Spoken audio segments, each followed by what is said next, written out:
Yeah, no, the movie is as good as everyone says it is. So, Spider-Man Into the Spider-Verse is an animated film made by Sony that focuses around Spider-Man, but not the Spider-Man that you might think. The movie focuses around Miles Morales, who is an African American Puerto Rican kid who gets spider powers, and he is then thrust into this situation where Kingpin is making an interdimensional transportation, I don't know, device. It opens up different dimensions, doorways to different dimensions. And he is just thrust into this situation. And that's the basic setup of the movie. And like I said before, this movie is fantastic. By the way, Peter Parker is in this movie, and there are actually multiple Spider people in this movie.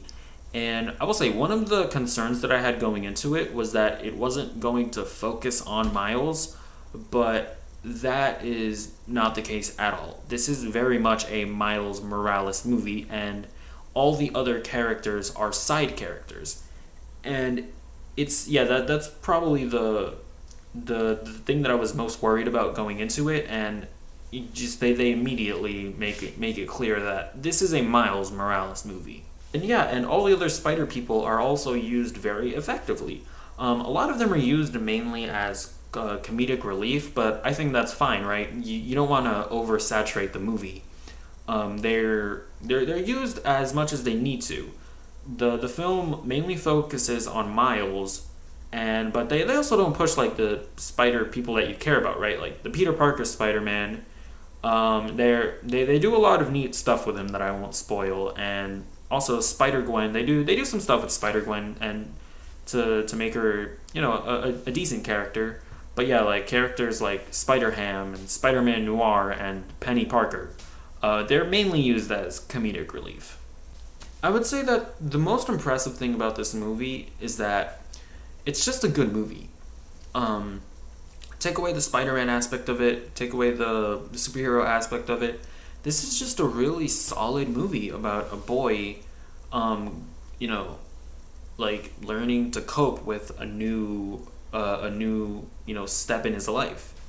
It's really well done. The script is fantastic. The character moments are great.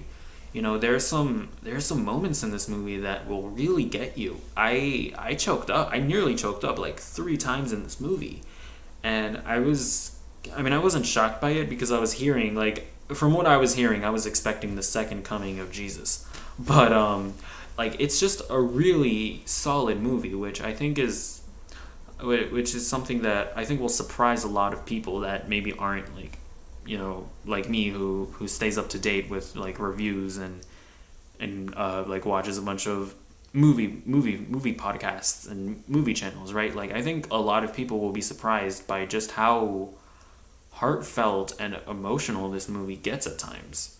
And the most impressive thing about this movie is definitely the animation. The animation in this movie is unlike anything I've ever seen before. It's this weird blend of 3D and 2D animation that makes it look like a comic book. And like there have been movies where people have gone and been like, "Wow, it feels like I was reading a comic book." But this legitimately is a comic book taken from the page and just brought to life and put on the big screen, and it's really great. Like I don't even know how to explain it, but like there are these little things that they'll do, right, where like Spider-Man will shoot a web, and you'll just see like thwip like in a comic book, like the text, so it would be like thwip, and that might sound kind of silly or feel like it'll take you out of the movie, but it totally doesn't. It totally works. It feels natural. Like the movie does stuff like that, and the art style, like it just I don't it's so weird. It's kind of hard to explain, but it's incredible. And that's the most impressive thing about this movie is definitely the art style. And there are also multiple different art styles. Like every single spider person has their pretty much like their own art style that they bring from their universe, and it all just works really well. Yeah, the animation is easily like the animation alone makes this movie worth watching. If I were to have some complaints, my biggest complaint would probably have to be Kingpin. He's actually pretty decent. Like they do some stuff with him, but not nearly as much stuff as I would have liked. Like I Liev Schreiber voices him, I think, and he's great. He's very menacing. He's very big, and he's yeah. That's the thing. I wouldn't say he's bad, but I feel like he could have been better. Like they do some stuff where they explain why he's doing what he's doing, and it is pretty effective, but they don't really spend much time on it. It's just like, yeah, this is why he's doing what he's doing. Okay, now we're moving on. You get it. We can move on now, right? Like it's not like, it's not like the Daredevil show where they really go into depth of why Kingpin is doing what he's doing. They just sort of tell you really quickly, and then we're moving on, right? So he's actually pretty decent, and you understand why he's doing what he's doing, but he's really not a main presence in the movie, right? He's just sort of the villain, and he just sort of does what he does. And again, you do know what he's doing, but it's just sort of mentioned very briefly, and then you move on. So yeah, he's not a bad villain by any means, but in a movie where they handle everything else so well, I feel like they could have done a little more with the villain. And my complaint sort of rolls into my other complaint, which is hard, right? Like this should tell you how good this movie is, right? Like my complaints are like are go hand in hand with like backhanded compliment, or they're really backhanded compliments, right? Like the whole Spider-Verse element of this movie, like the other Spider people. I really liked all the other Spider people. I thought they were great. I thought the jokes that they brought were really funny, but at the end of the day, the other Spider people, they're literally just comedic relief. They added nothing to the movie. And I feel like if you'd cut down on the amount of Spider people in the movie, we could have had more time with Miles, with his dad, with his uncle. We could have had more time with Kingpin, like I said, with, give us more with him. Go a little bit deeper with his motivations. So yeah, I thought they could have done, I don't know, like, it's weird, right? Like, I did enjoy the Spider-Verse element of it, but at the same time, it sort of came at the expense of other elements of the movie that I thought they could have fleshed out a bit more.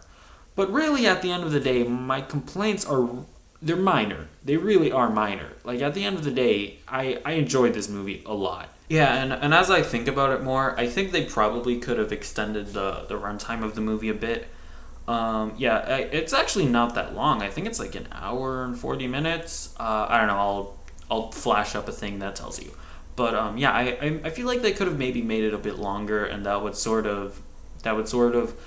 render my one minor complaint mute, was that the villain wasn't all that, they sort of told his motivation and then they run along.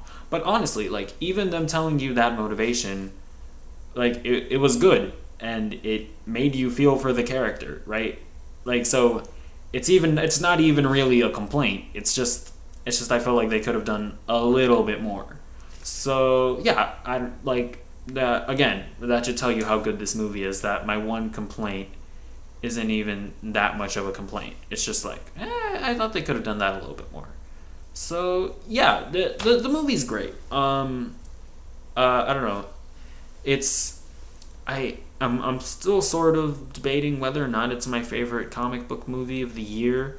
I haven't seen Aquaman, but I'm gonna go out on a goddamn limb and assume that it wouldn't make my top comic book movie of the year. I might make a video on this soon, so who knows. But anyways, I don't know why I included that in the Spider-Man review.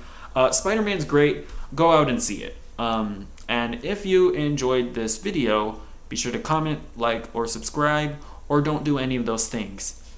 I don't fucking care.